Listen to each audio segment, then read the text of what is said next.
When you go out to a job, what does that look like? We were speaking prior to this about home owner's warranty. I have found in my experience it more beneficial to work with. There's quality there and there's shonky people out there in the industry. How do we make it better? How do you believe that we can make the industry better inside of Australia? Welcome back to the Built for More podcast by Premier & Co. Today, we have Dave Wilson from Seabreeze Projects based in the Shire of Sydney. Dave's been able to scale his business to multiple seven figures in the residential space. Dave, welcome to the pod. Thanks for having me, guys. Dave, I guess we want to find out all the ins and outs when it comes to building a business to the size of yours and really go back to the start. Where did it all start for you? In Sydney? Is that where you it started in Sydney for me. I'd been working with another builder building a luxury waterfront home, and COVID came through and changed that plan for us. So Seabreeze Projects was actually built out of the necessity to do something during COVID. We didn't really have many other options at that stage. So it started in COVID? Started in COVID. Oh, yeah. So my wife and I had actually bought a house in January and we settled in April. And a week before that, I got let go from that company. So it was really back up against the wall. How do we make this work? And my wife really backed me in and said, look, you've had your builder's license for almost a decade. You've been working with other builders. Give it a crack. If the world's going to burn, let's give it a crack while we can. That's awesome. And did you have children then? No, we didn't have children then.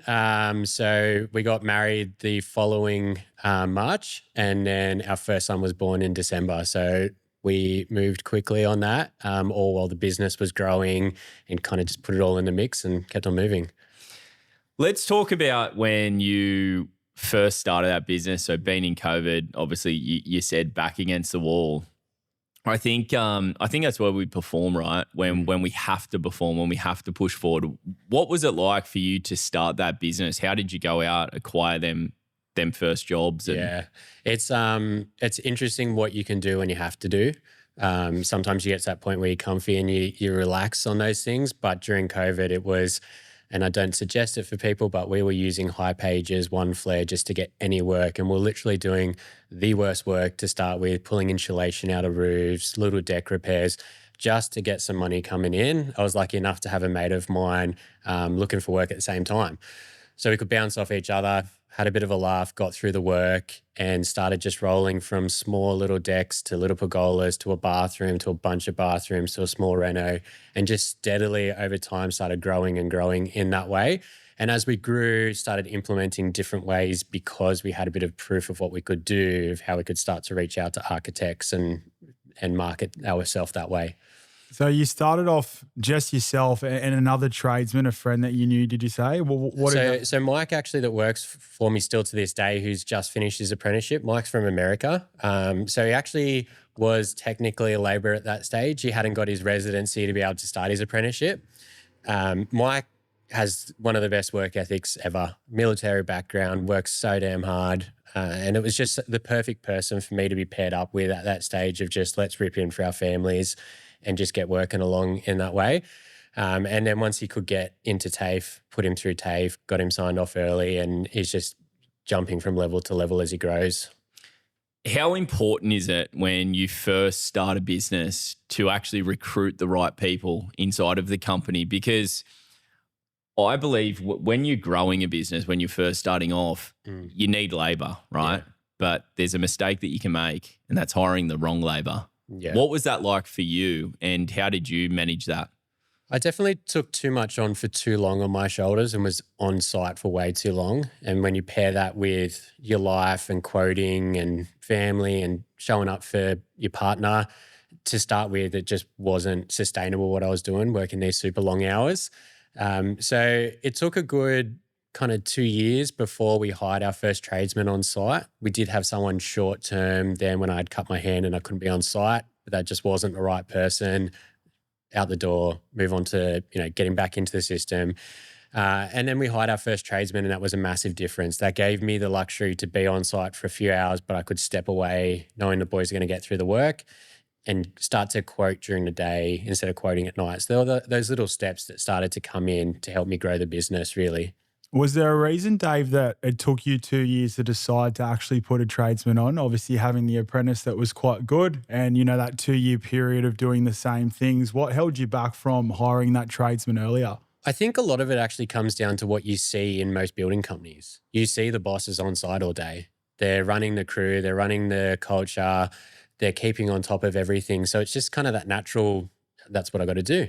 I fell for that trap, but what it reflects on in the back end of your life is just catastrophic sometimes. There were days where I'd wake up at 4:30 to go to the gym, go to work all day, finish that, go to quotes, come home, have dinner with my wife, and then be on the laptop till 12 o'clock and do that 6 days a week. That's not sustainable. I've actually got a video of me bouncing my son when he's probably 4 months old in his bouncer as I'm doing paperwork, and the poor guy nearly got motion sickness. I was bouncing him that hard. But it really was just, I thought that was the way that it was and things were going to get done right and to my standard. And while that is somewhat true, as you grow and you start to teach people and the longer people are with you and they understand those standards, you actually have the ability to give them that trust and pay yourself back a bit.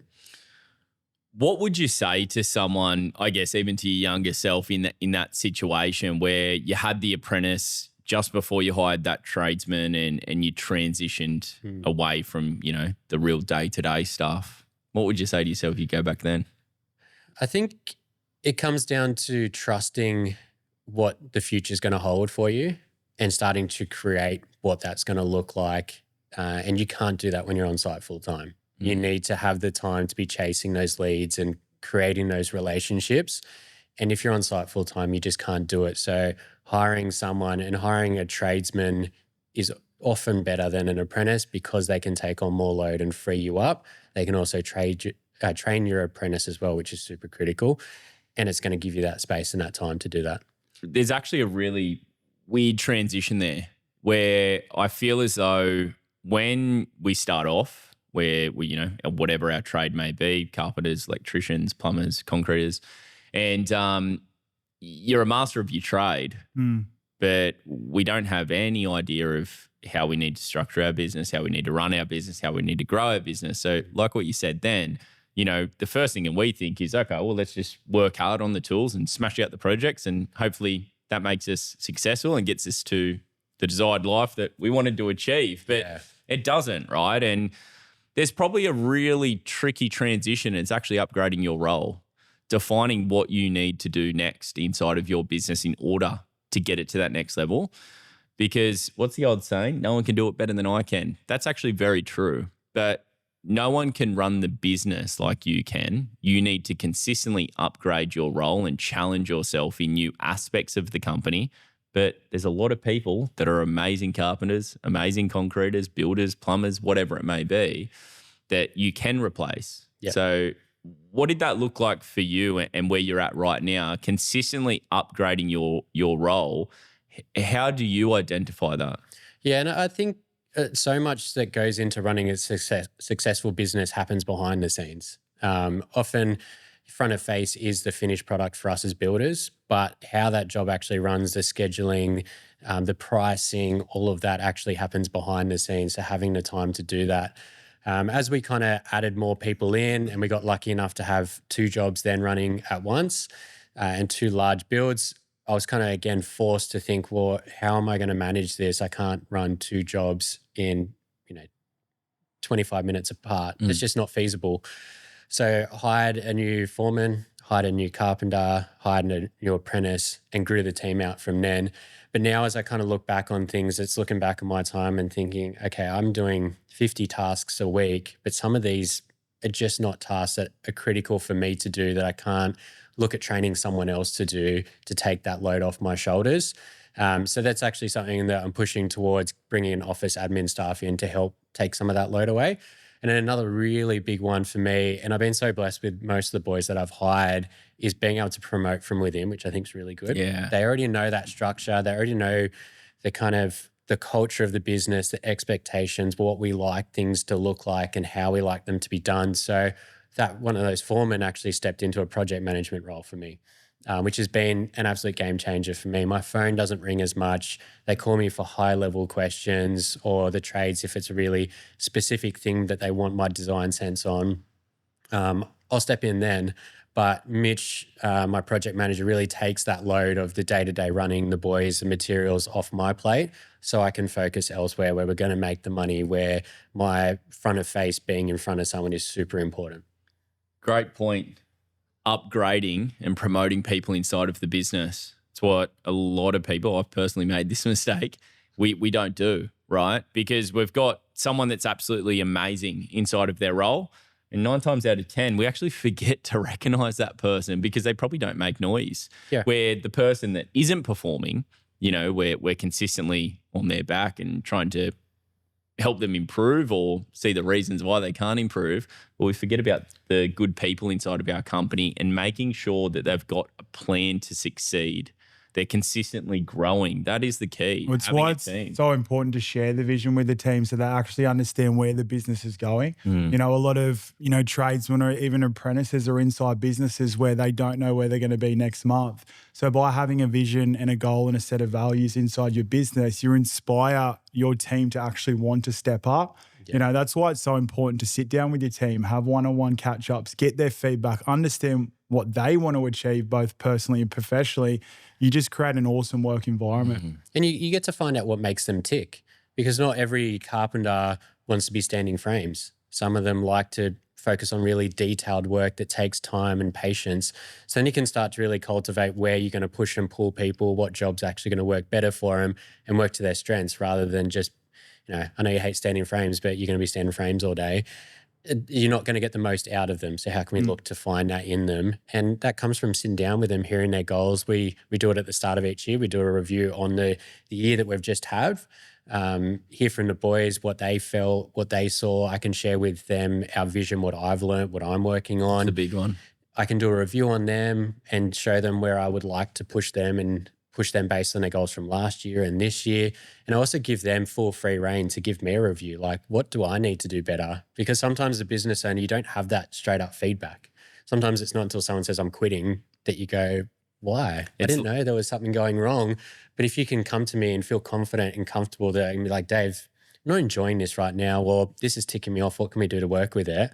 You want to be approachable like that as a business owner. It's leadership, right? People management. Yeah. If we're consistently getting feedback, we can improve. We're not perfect. No, definitely not. The business owner, we make a million mistakes. Yeah. But if we work as a team, we can all hold each other accountable. We can all help each other improve. Yeah. That is a team, and that grows the team culture massively. Dave, I want to talk about the ideal team, right? You're a business owner of a construction company and you're starting off.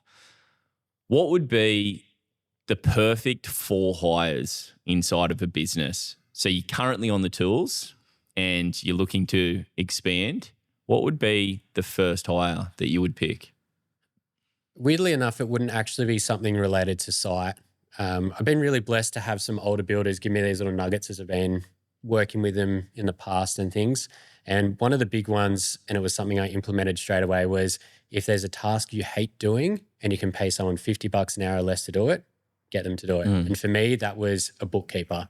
I absolutely hate reconciling invoices, doing all of that. So that was actually one of the first things I did was get a bookkeeper, take that off my plate. I don't need to worry about that.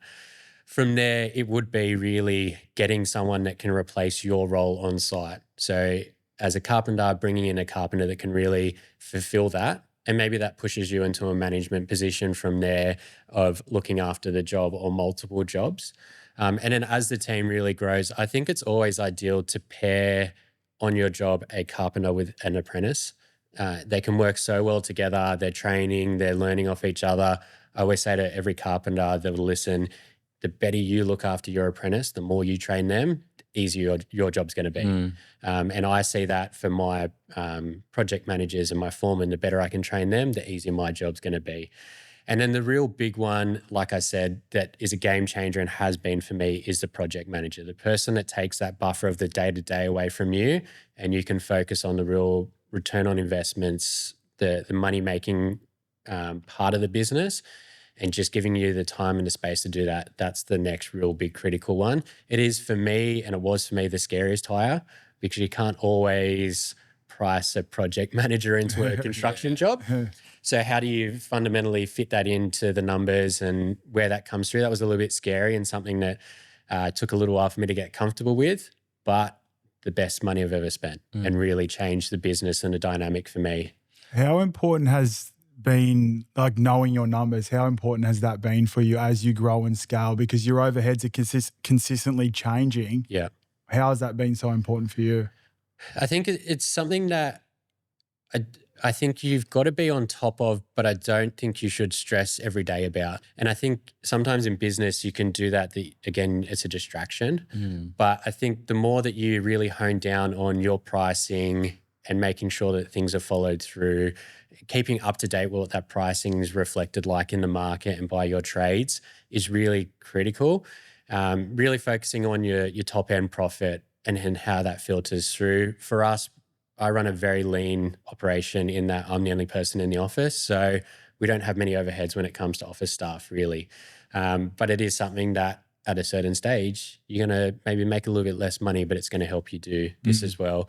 But as long as you're on top of what your number is and you're not just spending money willy-nilly and actually doing more damage to the business, I think that's a real positive to be doing. You had a really good point there, and it was profit. And a lot of people get lost on this. And I see it a lot at the moment. Everyone's talking about revenue. Revenue means absolutely nothing. unless our profit, right, aligns with it. You can have a business that's doing $10 million and you're making $1 million profit. And you can have a business that is doing $2 million and you're making $1 million profit. Choose one. I know the one that I would choose. So I think when it comes to, building a business, build it so it works for you. And I believe that you've done that really well. You've identified who you need to hire, where you need to upgrade your time, and you actually understand the numbers inside of your business. So you're consistently aiming towards something. Yeah. There's a big disconnect there. And it's when we get to a certain dollarary amount that we forget either what we're doing it for, why we're doing it, and what targets we need to chase. And if we don't have them, you will be consistently floating. Tell me about, I guess, your why. Why are you building this business? Being in that position that we don't have to stress about money as much as our parents may have, that's a massive why for me. I really want to just be able to say yes to more things than saying no.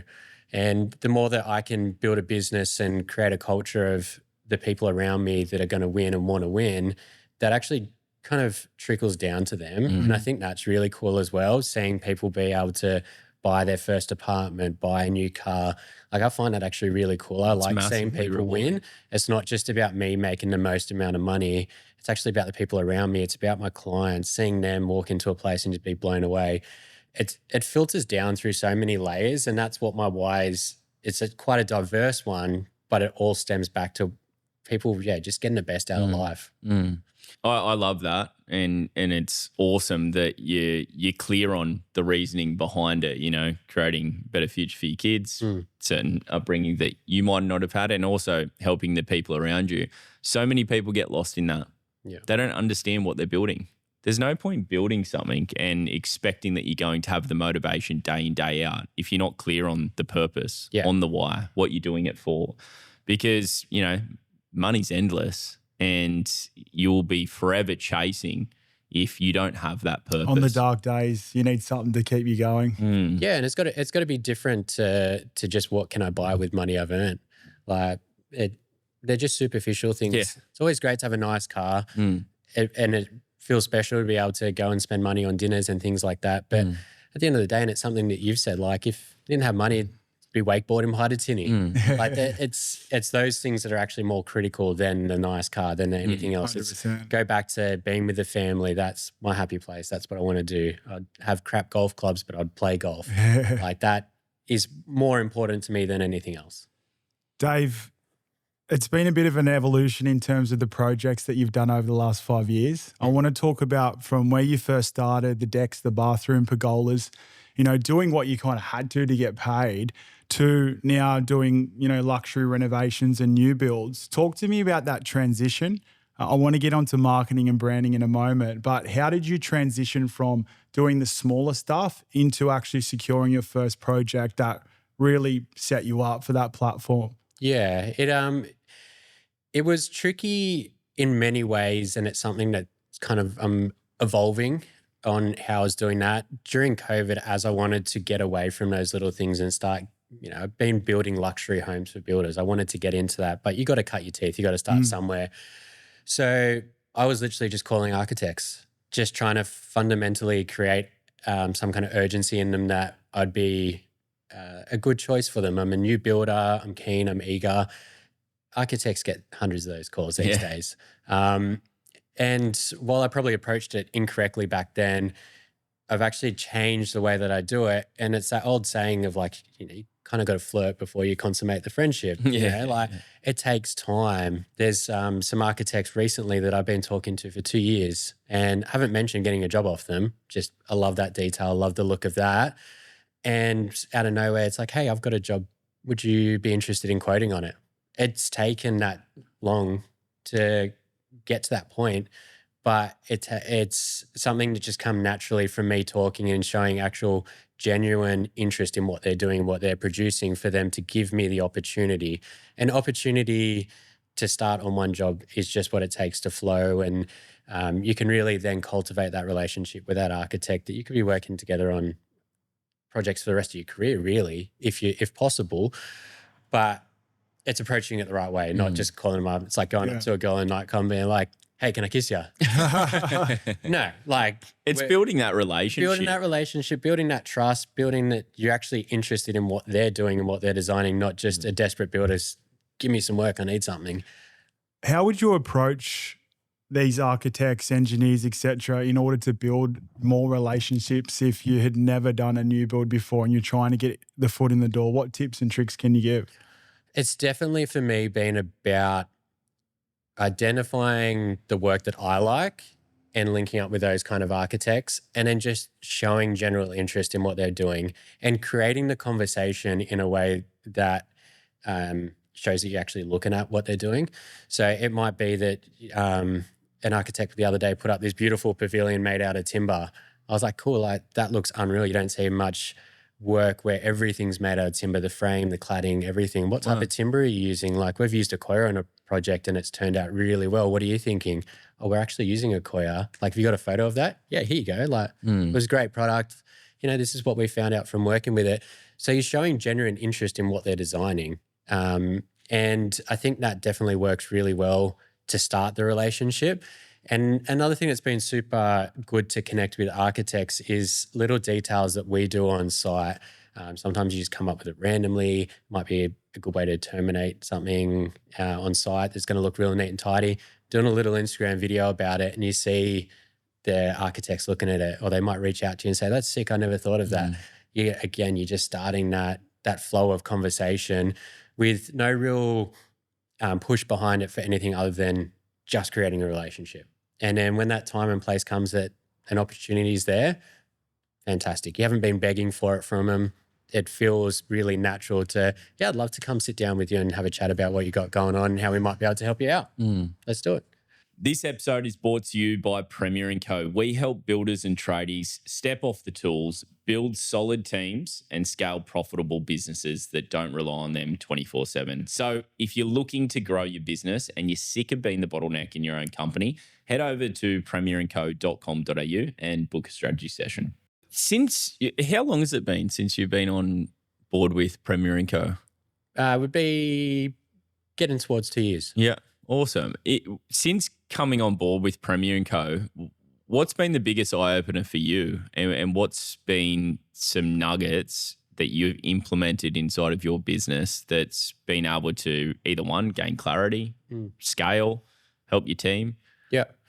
There's been lots of things that have been really good to pick up on. I think the real good one for me is doing a 6-week plan, which you guys love doing. And it's just enough time that you can action something without it being too far away that you just kind of put it off. And it gives you that urgency of what I need to get onto. And it's great, the relationship that we've got, that you kind of call me out on, hey, Dave, you said you're going to do this. You haven't really followed through on that. What's going on? Like what's stopping you? What's the blockage? And let's try and flesh that out together and come up with a solution. So it's been a really good one. And just the accountability around my why and why I'm actually doing what I'm doing and what do I want to achieve am I able to achieve that with where I currently am, or is there something that I've got to change within the structure, within the business to get to that spot? I think that's been really good as those kind of couple of nuggets. And it's just the little things along the way. I love the conversations that we have within the community. You always pick up something that someone's mentioned, and I swear sometimes it could be the same day, a week, a month later, that same conversation or that same issue arises for you. And you're like, I remember someone was talking about that. And it's just having those people around you, those business owners you can bounce things off that sometimes you don't get.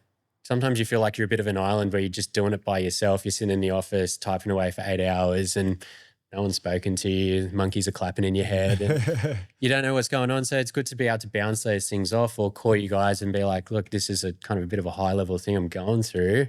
This is what I'm thinking. These are kind of my scenarios. Have you got any wisdom for me? You guys have been through things, and that's why we really connected. You've had your own journeys, and it related to me, and that's why the connection works so well. It's like having Chat GBT in your pocket, but you've got a whole bunch of business owners that are on the same journey there, right? It's valuable. Dave, you've gone under a full rebrand, right? Since you first come on board with us. Talk to me about why you decided to do that rebrand. And since rebranding, what has that done for the quality of work that you're now getting, along with, the quality of your content and how that's evolved over time? Yeah, it was a great process to actually go through and spend some time analyzing what our ideal client looked like, what that avatar was, their work, their lifestyle, and how we wanted to fit within that. Changing the logo was just to soften it up. We were quite, it was just quite a dominant black background, solid logo, and it looked cool and it was recognizable, but it's like, how can we bring that back? When you're starting to get into the market that we really want to be in with those $1 to $3 million homes, it's just a bit of a softer conversation around it all. So how can we soften it up, make it, for lack of a better term, a little bit more feminine and masculine? And it's been really good and something that people pick up on the different style shirts we've got, how the branding's like just nice and sleek and subtle. Those little things are really cool to hear that you've actually made the right choice. And what we're seeing is that with the branding of the company added with the branding of how I've started discussing our jobs, ourselves, hearing testimonials from previous clients, then when we link up with new people, they've already heard a little bit about that. Often they've checked us out online, and we just have been so blessed to pick up great clients. And it just seems like what we're putting out there is being reflected in the people that we come back. And then following through with, that's the persona of how I conduct my business. And it's just been really great to see that come back and come to fruition in the hard work that we put into it. It's such a good point, right? You need to analyze your business from a third person perspective. How do you see it? How does your client actually look at your company in terms of its marketing? What are you showcasing? Unless you understand who your target market is, and then you actually take a really good hard look at your business, see it from a third person, does it represent that? If the answer is no, you need to change it. You'll continue to get work that you don't want unless you're super clear on that and you portray yourself how you want to be portrayed. And Dave, that's something you've done really well and you've really focused on over the last 12 months, going from posting, finished projects to actually running through the process, what it's like to work for you, challenges and problems that you've faced on other projects and how you overcome them. Yep. By putting that content out there, what feedback have you had from new clients or new inquiries from putting that out there? Yeah, I think it's a great way to showcase what your business does without having to be in front of the client to start with. They can really see the reflective way that works. Once you get into the market we're trying to get into, people really like certainty and they don't want to get ripped off. Great point. They don't really want to have a dodgy build. And there's a lot of that going on. So when we're walking through our jobs, and the plumber is in every single one of our videos on every single one of our jobs, like it's a really good talking point that we can have with the clients that, when I started the business, Grant did my first job and he's still working for me now. And we only use the same trades. We don't go for cheapest trade. Those boys will quote my work for me. I know what the price is. We'll get it in front of you. Everything's quoted. nothing's missed. And that gives them that certainty. And we've started that just from videos and explaining our process and why we actually undertake it that way to give them that certainty. So that, I've got this kind of adage that I say to people where it doesn't matter if it's a $30 cocktail, $1 million job, like you want value for what you paid for. The difference is $30 cocktail or had a bad one, buy another one. $1 million is a lot of money. Apart from buying the house, that's probably the most money most people spend in their whole life. So we really got to, how can we carefully work with their money and be super smart with what we're doing so they're getting the best value, the best comfort, the best service, and ultimately the best product at the end. When the value outweighs the price, you'll forever get that job. And a lot of people get stuck on that. They're not delivering any value and they're competing on price 24/7 when the value is above it. Price is irrelevant. Yep. They want to purchase. And there's a really good point for anyone listening out there right now. Let's rewind a couple of seconds. Dave, you mentioned about your team members and, the plumber that you've had for years. And so you're passionate about that, right? You know the quality that you're going to deliver to that client. Yeah. So that goes for anyone out there that has a building company or construction company. If you're going into a project and all you're worried about is how cheap you can bring this project down and what the other guy quoted them and so on, you're going the wrong way about it. You need to focus on the value that you deliver. That will always shine through. There's a reason why people want to purchase a Ferrari over a Toyota. There's a reason behind it, right? So they're already sold on the value. They understand that it's going to cost a little bit more, but they understand what they're getting for their money. Yeah, and it's just so authentic from that point. You sign on with the job with them. They know that you're just going to be full frontal with them about everything throughout the job. And we've had jobs where we've just come up an unforeseen kind of variation. And we don't have variations in general, but sometimes you get unforeseen ones.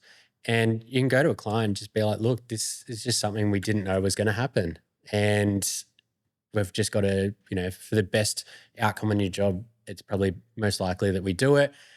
And if you've already started with that trust and that value, we've just found that people believe in us and go, do it.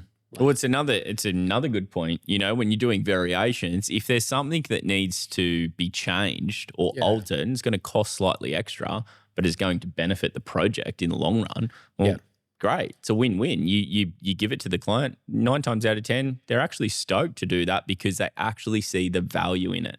That's the difference. That starts from day one. Yeah. And you spoke about earlier, clients just want certainty at the end of the day. If they get certainty and they understand that you're trustworthy, half the job's already done. Yeah. And if you're like that from the start, it actually makes the process so much more streamlined because when variations do pop up, and they will, it's not a hard conversation. And this is where a lot of builders or trade business owners get it wrong, is that they don't build the foundations from the start, set expectations. They're not fully transparent. And then it ends up biting them in the backside later on. And we've all been there when you first start. You feel awkward asking for money. You want to change this wall. It's going to cost you some money. You feel bad about it. Sometimes you eat it. And I say to my boys that there's instances on our jobs where I'll eat the cost of changing a wall or changing a finish, whatever it might be. And that might be $5,000. But if I've created value with the clients and we're producing a beautiful product for them, that $5,000 is just like marketing money because that's just going to reflect in testimonials, in them speaking to their friends about us.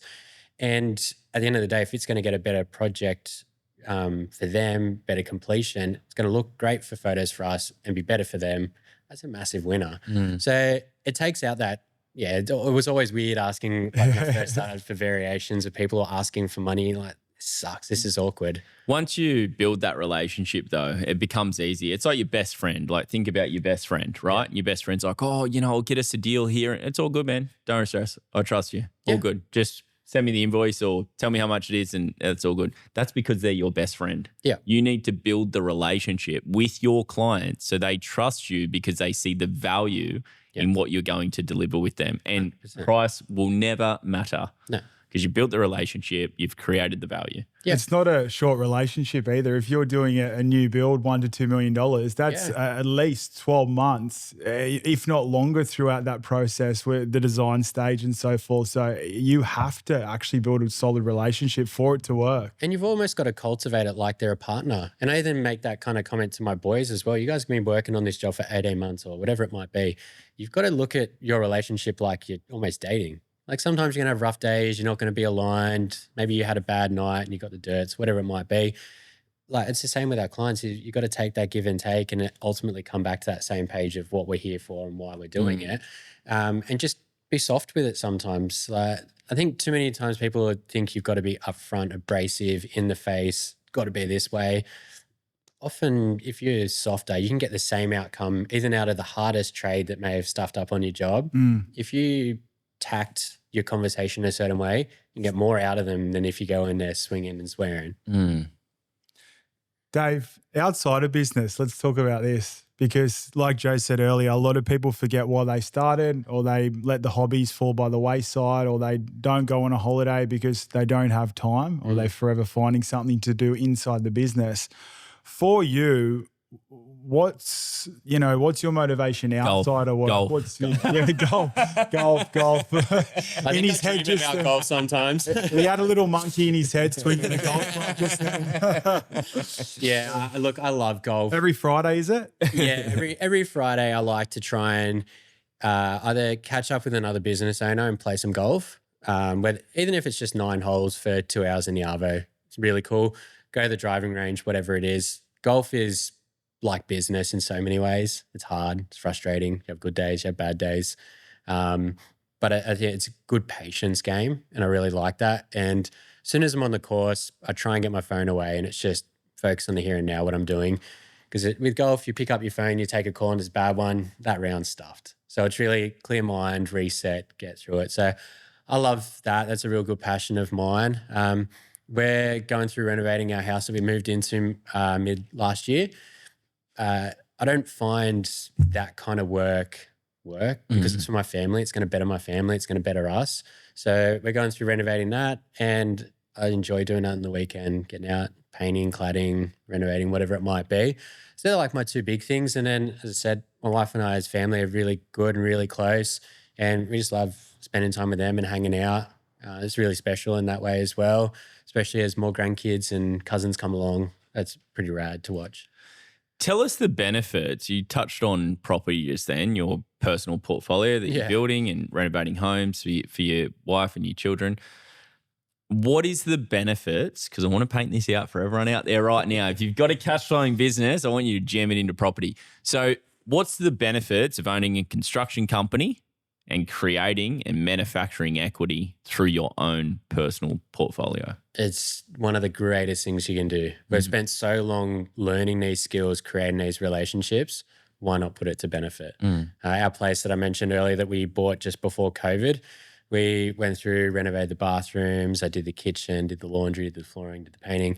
We got through all that in a couple of years. It didn't cost us much because I did most of it myself. Had some great trades that we've been working with for ages that looked after us with price and supplies and things like that.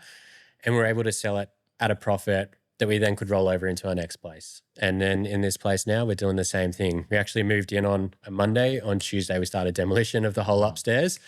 And what was meant to be carpet and paint turned into 2 new bathrooms, joinery, carpet, paint. Couldn't help yourself, Dave. Couldn't help myself. I got to a point about 3.5 weeks in, because we're all living in the living room downstairs with 9-month-old baby. Then my wife said, mate, how much longer? And I was like, a week. We'll be up in a week. So we got all of that done within 4.5 weeks. And for what we can do it for compared to what a client might pay, and the speed that you can do once you've done enough bathrooms, you know that pace and what you can kind of stack on. We got through it really quick. We're upstairs. We're enjoying that space now. And then we're going to reevaluate downstairs, get into that. How can we tackle that? Because ultimately, if we can add value to these places, get to enjoy them for a while, it's going to only help us move into something better or pull out that cash to buy an investment. And that's all through the skills that we've learned. So why not put them to use?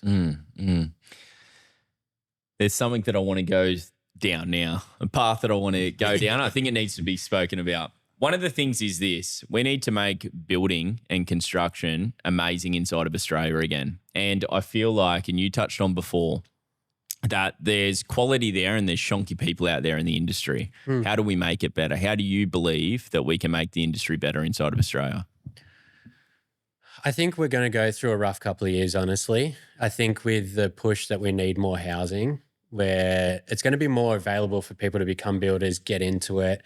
And unfortunately, in my opinion, it's going to be the people who are buying cookie cutter homes that are going to really get hurt. They've only got a limited budget. And that means that you go to these places that just build mass homes. Quality's not there. It's just knock them up, get through it, get on to the next one. And I think we're going to go through a period of that, and on the back end of that period where we're looked at as dodgy builders because places are falling over and cracking and all that kind of stuff. I think in the luxury market, and I wouldn't classify myself as necessarily a luxury builder. I think that's a tier that is just spoken about way too easy. We just do great quality jobs. That's where we're at with our price range and our quality. I think in that people will overmarket themselves, overpromise. And quite often, I probably had 5 jobs last year I missed out on. And every single one of those clients called me and said, we want to sack the builder. Can you come back? We've got issues. He won't come back. What's going on? And they chase that cheaper product. Now, it's not to say the most expensive builder is the best builder.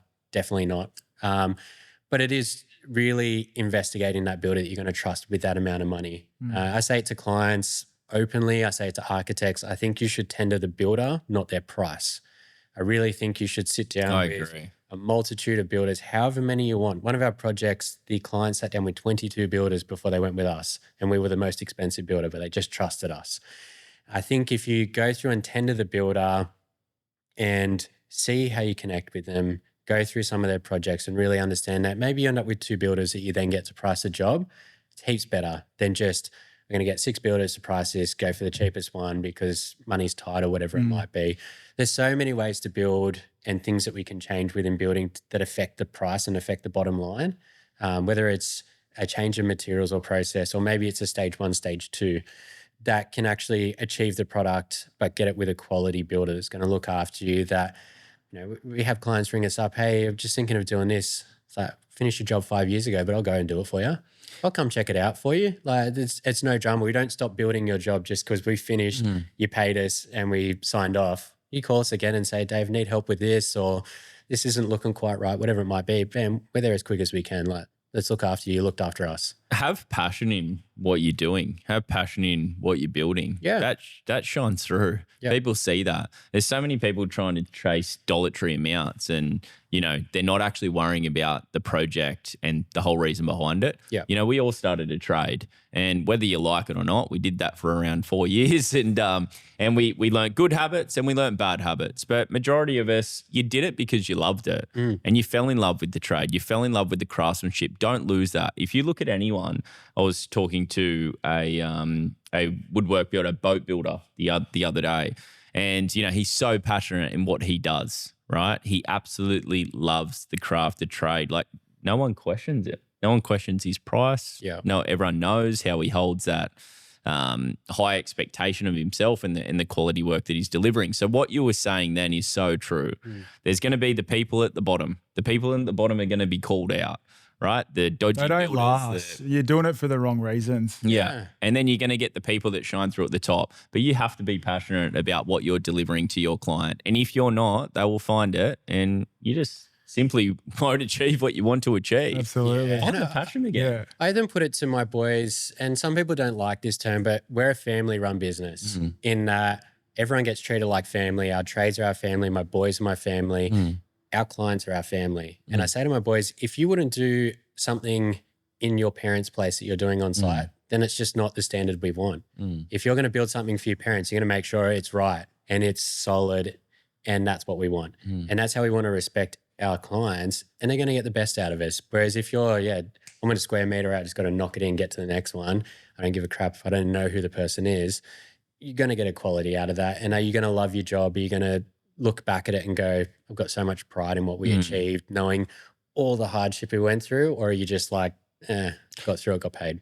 When you know also that you're delivering a really high-end quality product and, you're putting in a lot of time and effort to make sure it's at a very high standard, you then sell yourself. And when you sell yourself, that speaks out to your clients. They feel that. They see it. Oh, wow, Dave's, he's a really high quality builder and he's really passionate about what he does. And that's what creates value. That's what we need to get back to, Yeah. And I think that's what's going to push everyone forward. Just the respect around people's money and getting them the best that they can get. The respect around people's money. That's a really good point. If you were the customer, how would you want to feel? You're spending money. You want to be treated with a very high level of customer service. It's a journey, building a home, doing a renovation, doing a bathroom. It might be churning and burning for you, but think about the client's perspective. So if you're a construction company out there now and you're doing projects, start by putting a lot more detail and a lot more energy into it, because I guarantee it will shine through to the customers. Especially when customers often haven't built before and stuff that we take for granted, they've never felt that before. And so how can we ease them into that? How can we take that burden or that stress off their shoulders so they feel comfortable? So for us, one of the things we do is we give our clients, for lack of a better term, homework. And we're 6 weeks out from needing tiles on site. Have you guys checked them out? I know they're spec'd by the architect, but have you gone see, touch, felt them? No, we haven't. All right, well, how about over the next fortnight, if you want to try and do that, that'd be really cool. And then we can lock it in and we can tell you 2 weeks out exactly how many square meters of tiles we need, organize the delivery. And it's so stress-free in that way, rather than, hey, I need tiles next week, where you at? It's like, that busy at work, I haven't even thought about tiles. You're creating an experience for your client. It's not just the end product and what you're delivering. It's that whole process in between when they first reach out right through to when, the final payment's made. It's that whole experience which ultimately dictates whether they're going to refer you to their friends or not. And that's the difference. 100%. Yeah. A really good point right now, if you're listening, is create an onboarding process. Create the process, system and procedure from the start to the finish of the project. How do you manage it? Dave, you were mentioning, you have timelines, you have certain milestones where you have to contact the client to get them to come out and view the tiles or meet up with the architect or the engineer or whatever it may be. Yeah. Actually understand what you're delivering. Create a process around it. It will become much easier and you can actually create more value because you understand the milestones throughout the project. And it gives them a heads up straight from the start of the job, where we're going to end up, how we're leading towards there. Here's a document about it. You don't need to study it in full right now, but the way that I quote as a scope of works, how the job's going to go from first day on the job to the last day on the job. And often we find clients following along with our quote and ticking things off as we're done with it. Nice. And it just helps explain it a bit better rather than get joinery on site, here's the figure. And it's like, what does that even mean? What's included in that? Whereas they can see how that's broken down and why we break it down and why those steps are that way.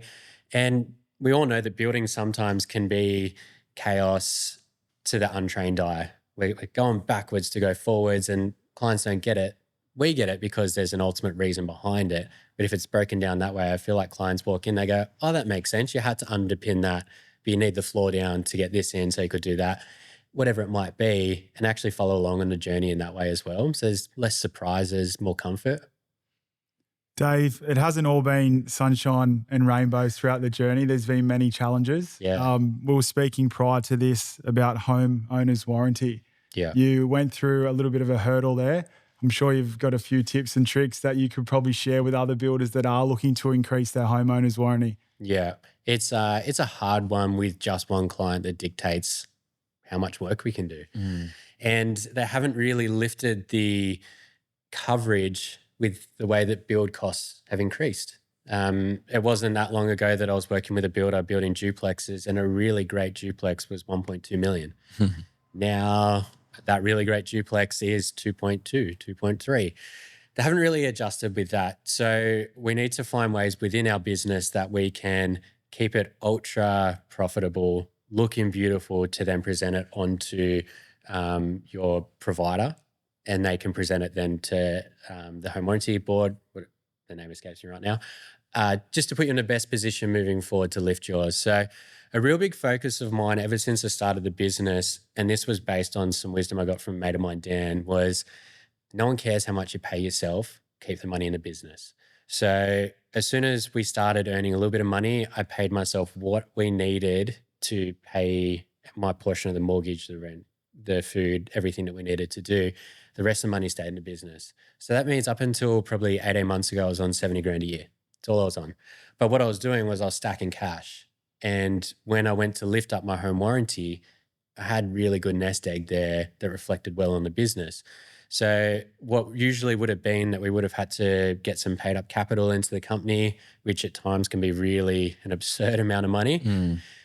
We scooted straight on through. And that was when we jumped from coverage at 3 million to $5.6 million. Had a mate that did the same thing. He had to put 200 grand into the business. It's really hard to do that. Not all of us as builders, most of our money's in the business. You can't just pull 200 grand into the business without the taxman also saying, I'll take some on the way in, I'll take some on the way out as well. So they're the real critical ways as well. I have found in my experience it more beneficial to work with a broker rather than going through, and no shade, but going through master builders or anyone like that. Brokers just know how to present it really well from there. Even down to the detail of we're looking to get $5.6 million worth of cover. I know your pipeline looks like 7, but we're not putting 7 on. We're just putting on 5.6. Because if you put on 7, in the back of their heads, they're going to want to allow for a little bit more room in case you push over or whatever. So it's little details like that that someone who just works on that as a broker can give you. And it's incredible knowledge that it's just going to help you and make it so much easier. The last thing you want to do is just go through and just be lazy and go, yeah, here's the books, haven't presented it well. It's like going to a client just being like, here's a handwritten quote, just like accept it.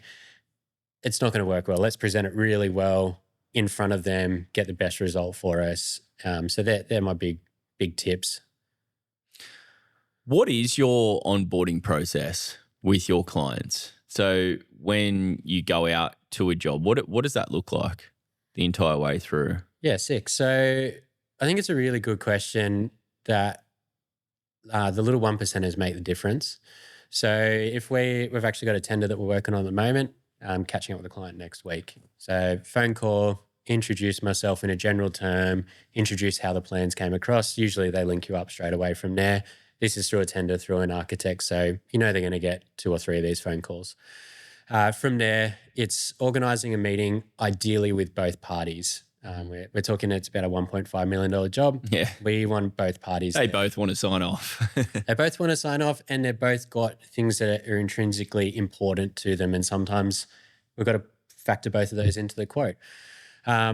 So from there, it's working up, it's presentable, it's the little things. I take my shoes off at home when I get to the front door. I do that at every client's house. The amount of times I've walked out of their house with wet socks because we've walked out the back to have a look at something, or I've had to run to the front door to get it.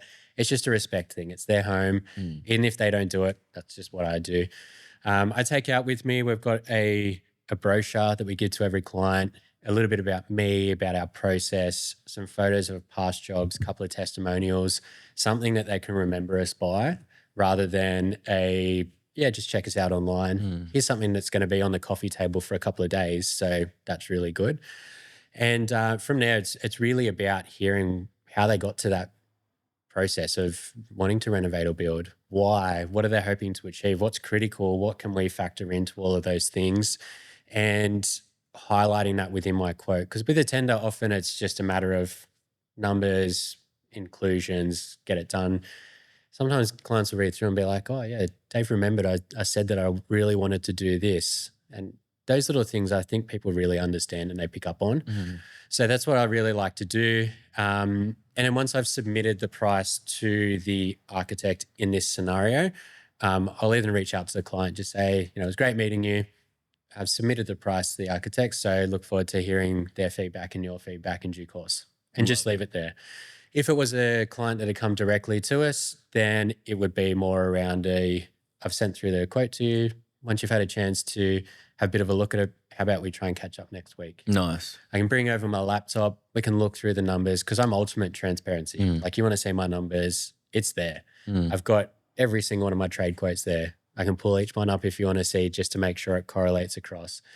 That way, if we're in budget and there's no questions, just finite details, happy days, let's move forward. That's awesome because the value in the communication level is so high.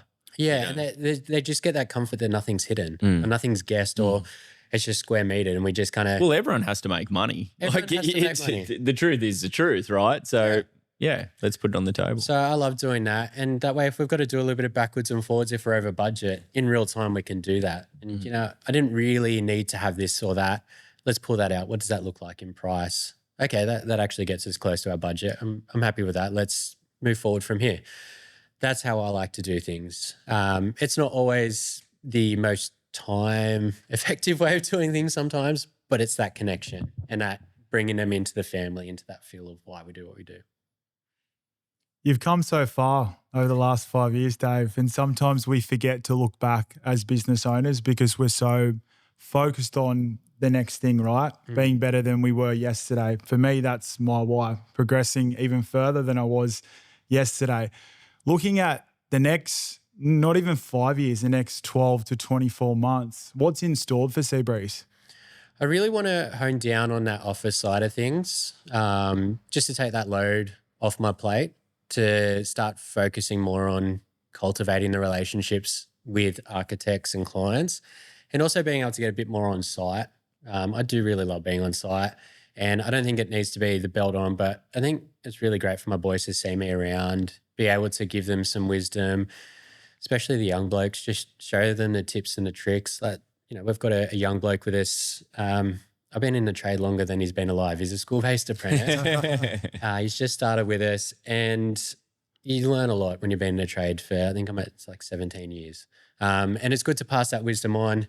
And I learn things all the time. It's good to see them learning things. And it's also rad when you go back and you're seeing a first-year apprentice hanging a door. Yeah. How good's that? Like, we're actually teaching him a skill, and that's helping the carpenter, and that's helping the business, and that's helping us all out.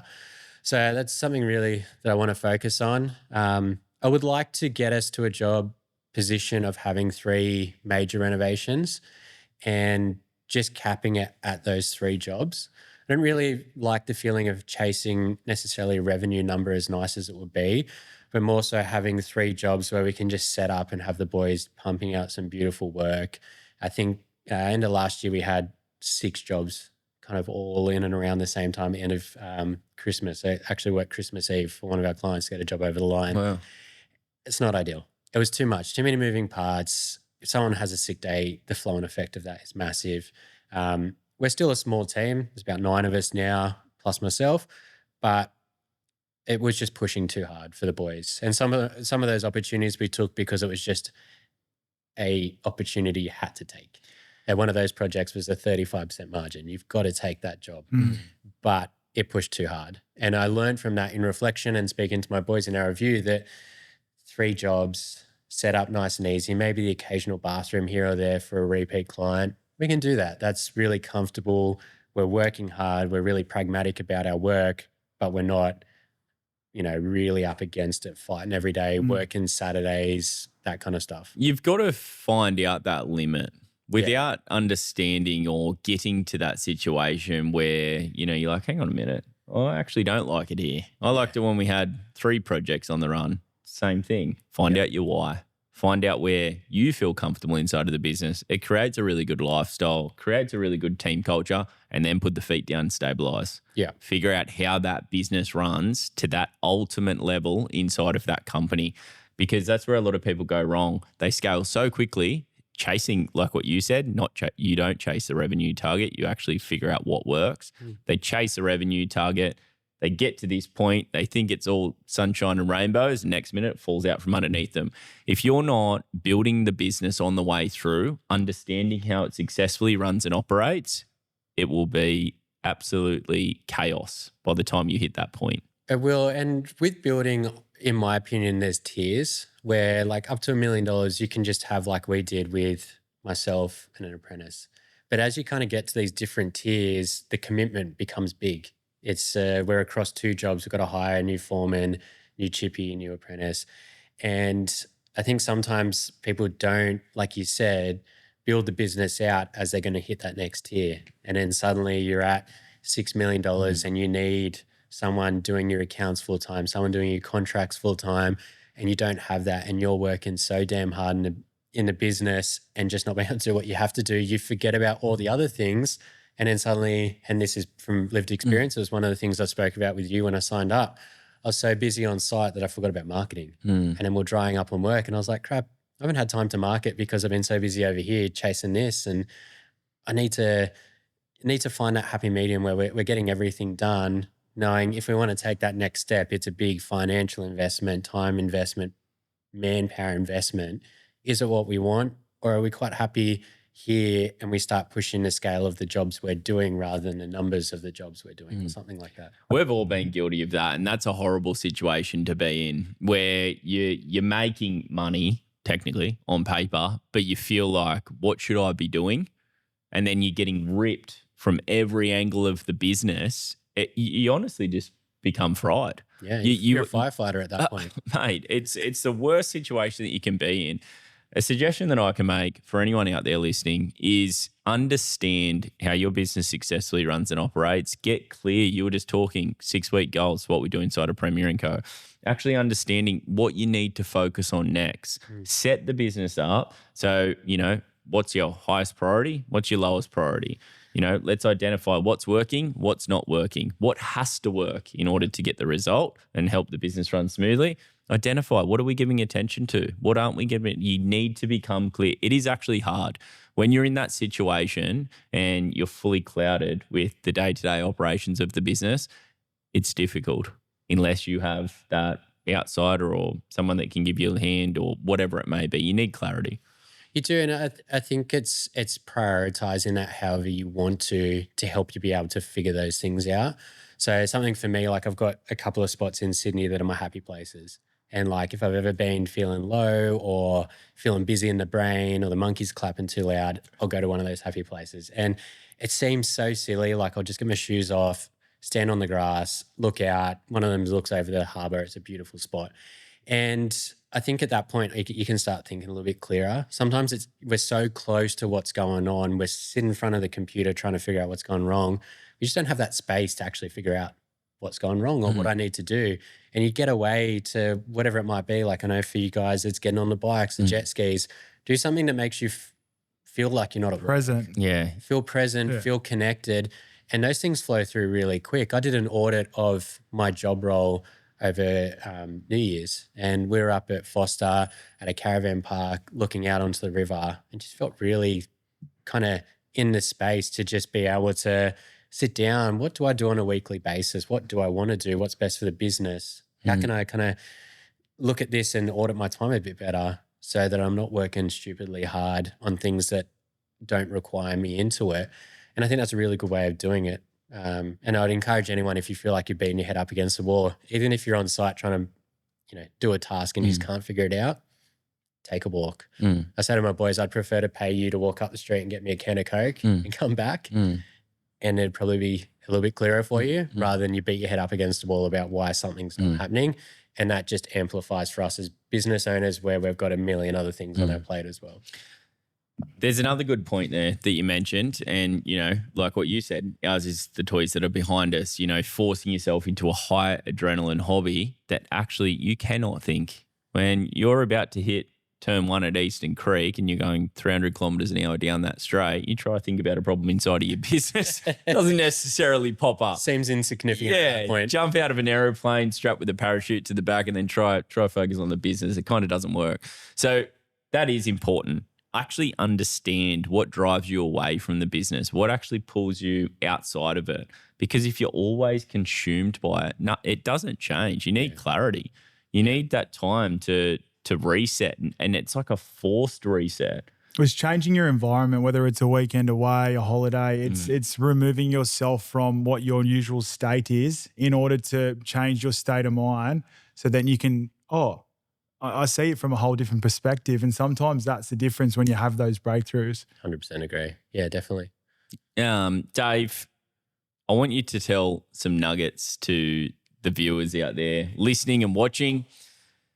If you could go back in time, tell me a couple of key points that you could share to your younger self, or you could help someone out there listening right now. They can take this nugget, implement it inside of their business and watch the success.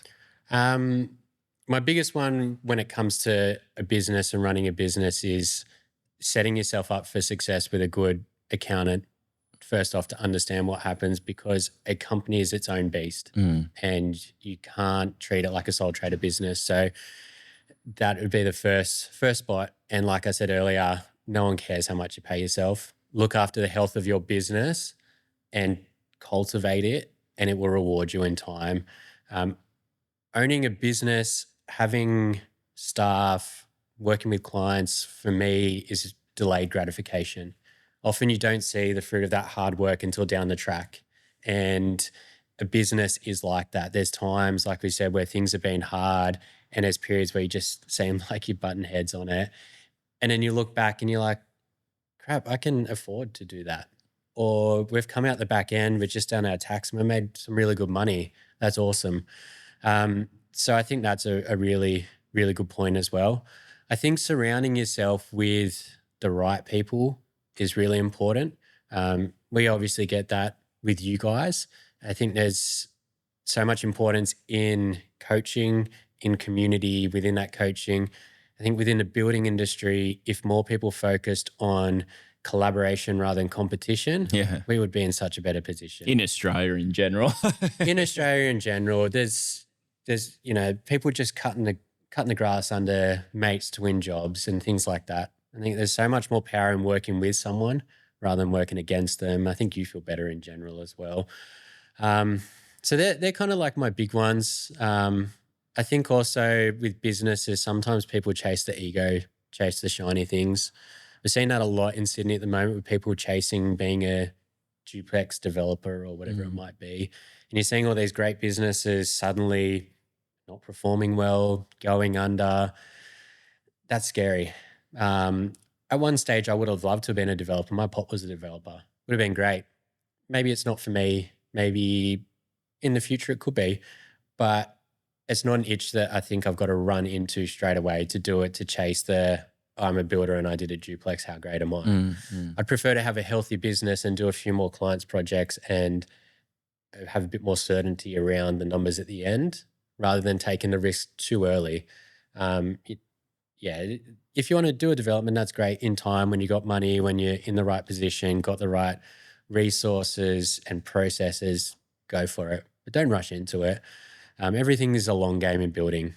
And at the end of the day, this is something we want to be doing for an extended period of time. We don't want to be one of those builders who knocks up a whole bunch of dodgy jobs and then closes down in 4 years. And I don't want to be that. I want to have a business that maybe one day my son might want to run or my daughter might want to run, or building a legacy. It might be a legacy. It might be a sellable asset. So I think that's something that people should really focus on, is how can we extend that for us? Yeah. Guys, if you're out there right now, Dave, thank you so much for jumping on the podcast. But if you're out there right now and you're creating a business, you're starting a business, you're halfway through it, you might even be sitting at 8 figures and above right now, absolutely go for it. Life's short. If we don't have a purpose, if we don't understand our why, if we're not building a good team culture, like you mentioned, Dave, and looking after our clients, what is there? What's the reason behind it? Go for gold. Dave Wilson, thank you very much for jumping on the podcast. Thanks for having me, guys. Should we go have a hit of golf, or is it golf? I've never figured that game out. Or where are we? Last time we went to play golf, the driver, Joe, went further than the ball. That's actually a true story. Just before which one of you was swinging though? I think actually we should just finish the podcast on this. So tell you a story, Dave, because we might go have a hit at the driving range, straight after this. So, okay, invested in golf. You know, everyone gets involved in it a bit. I had a couple of clients that I needed to network with. So I started to, buy all the gear. What's the saying? All the gear, no idea. And, really. And confirm there was no idea. really started to enjoy it. So I had the glove on thinking I was Tiger Woods. And we turned up to the driving range and Dill came along. Anyway, I had this driver and it was around $1,500. I got upsold in the shop. Anyway, hitting these balls, next minute, I thought, geez, that felt weird. Dylan goes, Holy jolly, did you see your club head? The club head went further than the actual ball did. So that's how good I am at golf. So I hope we get some tips off you this afternoon. I can try and give you a couple. Appreciate your time, Dave. All the best with the coming 12 months. All right. Thanks for having us, guys. It was awesome.